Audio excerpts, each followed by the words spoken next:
Assalamualaikum warahmatullahi wabarakatuh. Salam sejahtera bagi kita semua, mahasiswa Universitas Terbuka dimanapun Anda berada. Selamat berjumpa dalam tutorial online Dinamika Kelompok, materi inisiasi pertama, pengertian, batasan dan bentuk kelompok, Fakultas Sains dan Teknologi Universitas Terbuka, bersama saya Dwi Meliana Lisawati. Materi dinamika kelompok, materi inisiasi yang pertama, yaitu pengertian, batasan, dan bentuk kelompok. Cakupan materinya, yang pertama pengertian kelompok, yang kedua batasan kelompok, yang ketiga bentuk kelompok. Indikatornya, setelah mempelajari inisiasi ke-1 ini, Anda diharapkan secara komprehensif menjelaskan tentang 1. Menjelaskan pengertian kelompok, 2. Menjelaskan batasan kelompok, 3. Menjelaskan bentuk kelompok. Kajian materi dalam dinamika kelompok, yang pertama adalah pengertian kelompok, yang kedua batasan kelompok, yang ketiga bentuk kelompok. Yang pertama, sejarah kelompok, di mana sejak dilahirkan manusia telah mempunyai keinginan pokok atau basic human needs, yaitu keinginan untuk menjadi satu dengan manusia lain atau masyarakat di sekelilingnya. 2. Keinginan menjadi satu dengan alam sekelilingnya. Adanya dorongan dan kebutuhan untuk berhubungan atau interaksi dengan orang lain lebih disebabkan naluri manusia sebagai makhluk hidup yang memiliki sifat gregariousness. Dalam hal ini, manusia sebagai social animal atau hewan sosial mempunyai naluri untuk senantiasa hidup bersama dengan manusia lain menurut Sukanto tahun 2009. Beberapa penelitian menyebutkan bahwa manusia pada zaman dahulu telah terikat dalam satu kelompok untuk memperoleh keuntungan dalam survival atau bertahan hidup. Menurut Baumeister dan Leary tahun 1995 dalam Aronson et al. Tahun 2005. Yang pertama, kehidupan kelompok berdasarkan pandangan tradisional. Yang kedua, kehidupan kelompok berdasarkan pandangan modern. Yang pertama, kehidupan kelompok berdasarkan pandangan tradisional dari sudut pandang evolusi dan biologi. Menurut Summer Hayes et al. Tahun 2010 dalam Saleh tahun 2012 menyatakan ada 2 langkah bagaimana manusia menjadi biken sosial atau hidup berkelompok, yaitu pergeseran 52 juta dan 1 juta tahun lalu mendorong struktur sosial pada hari ini. Manusia adalah primata yang diduga berevolusi dari hidup solitari menjadi bentuk masyarakat sosial yang lebih kompleks dalam 2 hal langkah utama. Leluhur Homo sapiens dan sepupu terdekat mengadopsi struktur bagi evaluasi masyarakat manusia. Pertama, sekitar 52 juta tahun lalu, primata telah meninggalkan cara mencari makan sendiri menjadi bersatu dalam kelompok atau large group untuk mencari makanan. Kedua, sekitar 16 juta tahun lalu, primata mulai membentuk kelompok-kelompok kecil atau small groups yang lebih stabil seperti pasangan laki-laki dan perempuan untuk mendapatkan keturunan. Setiap satu kelompok dipimpin oleh laki-laki yang paling kuat. Dari sudut pandang beberapa ilmuwan terdapat deskripsi mengenai kelompok di antaranya. Yang pertama, Republik atau Plato, kelompok masyarakat secara sistematis adalah menurut Plato tahun 429 sampai 347. Yang kedua, Kota Negara, Machiavelli, satu karya yang tidak pernah dibatasi ruang dan waktu untuk diperdebatkan adalah The Prince, yang disebut mempunyai kontribusi yang besar dalam mendeskripsikan kehidupan berkelompok masyarakat suku ke negara yang tersistem. 3. Kontrak sosial atau menurut Resu tahun 1712 sampai 1778, manusia mempunyai pikiran bahwa hidup damai dan tentram adalah lebih baik. Pada hakikatnya, negara Levitan merupakan suatu bentuk kelompok yang lebih memiliki norma, struktur, dan pemimpin. Dalam sejarah, banyak contoh negara yang memiliki bukti keberadaannya sejak masa lalu. Misalnya, Mesir dengan bangunan piramidanya atau Cina dengan tembok raksasanya. Yang kedua, kehidupan kelompok berdasarkan pandangan modern. Kehidupan modern maupun kehidupan tradisional pada hakikatnya adalah kehidupan kelompok. Secara tradisional, manusia dipandang sebagai individu atau sebagai unit yang terpisah dan hanya secara insidental sebagai anggota kelompok masyarakat, baik berupa keluarga, serikat pekerja, kelompok masyarakat, pokmas, dan golongan tertentu. Menurut Botman tahun 1990 dan Homans tahun 1950, dalam Yusuf tahun 2009, sifat naluri manusia itu ada 7. Yang pertama, rasa harga diri. Yang kedua, hasrat untuk patuh. Yang ketiga, hasrat meniru. Yang keempat, hasrat bergaul. Yang kelima, hasrat tolong menolong dan bersimpati. Yang keenam, hasrat berjuang. Yang ketujuh, hasrat memberitahukan dan sikap untuk menerima pesan. Selanjutnya yaitu ada piramida hierarki kebutuhan Maslow.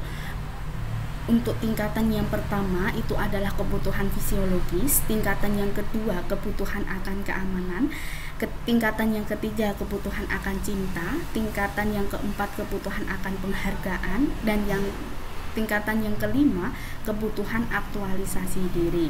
Istilah hierarki dapat diartikan sebagai tingkatan atau secara analogi berarti anak tangga. Logikanya ialah bahwa menaiki satu tangga berarti dimulai dari anak tangga pertama, kedua, ketiga, dan seterusnya. Pada hakikatnya, kelompok atau small groups pada zaman modern merupakan inti pembangunan dan perkembangan masyarakat atau negara. Berbagai bentuk kelompok small groups ini merupakan kelompok saluran teknologi atau kelompok yang menerapkan teknologi. Yang kedua, pengertian kelompok. Kelompok adalah sekumpulan orang yang mempunyai tujuan bersama yang berinteraksi satu dengan yang lain untuk mencapai tujuan bersama. Menurut DeVito tahun 2002 mendefinisikan kelompok sebagai kumpulan perorangan yang relatif kecil yang masing-masing dihubungkan oleh beberapa tujuan yang sama dan mempunyai derajat organisasi tertentu di antara mereka.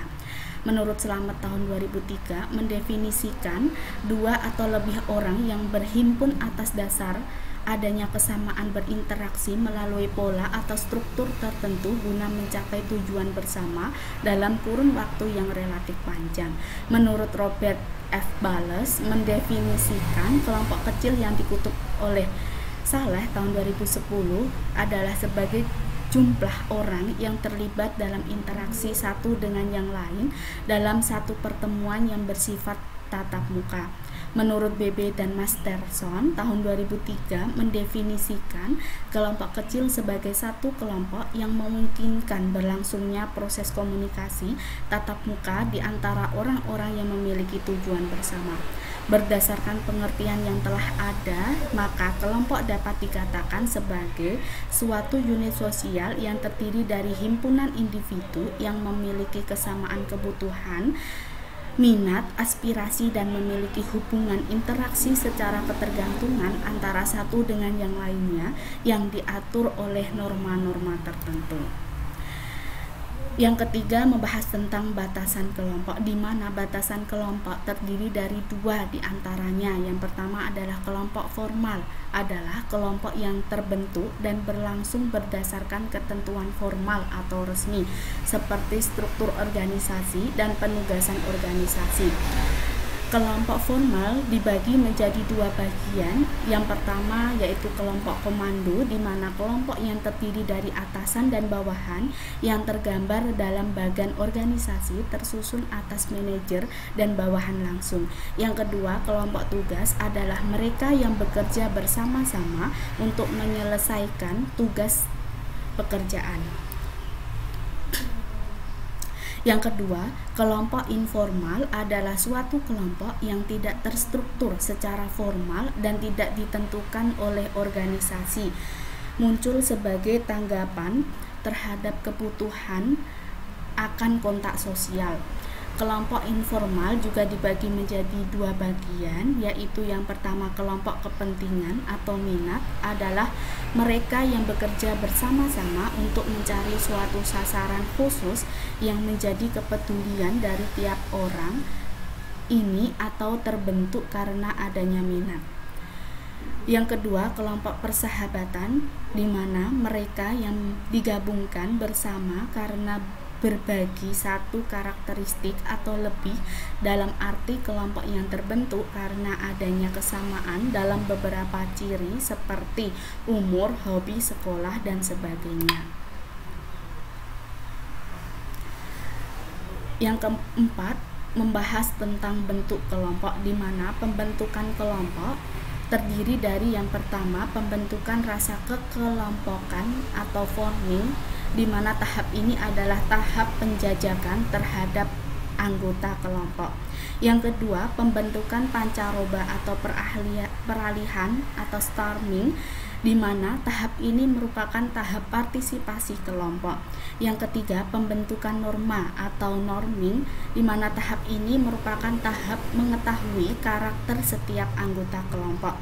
Yang keempat, pembentukan berprestasi atau performing, di mana tahap ini adalah tahap terbentuknya sebuah kelompok.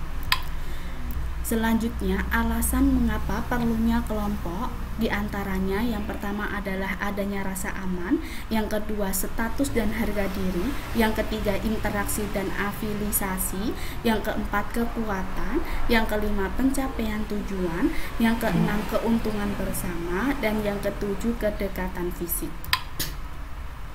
Evaluasi, untuk evaluasi Anda bisa baca dan pahami sendiri.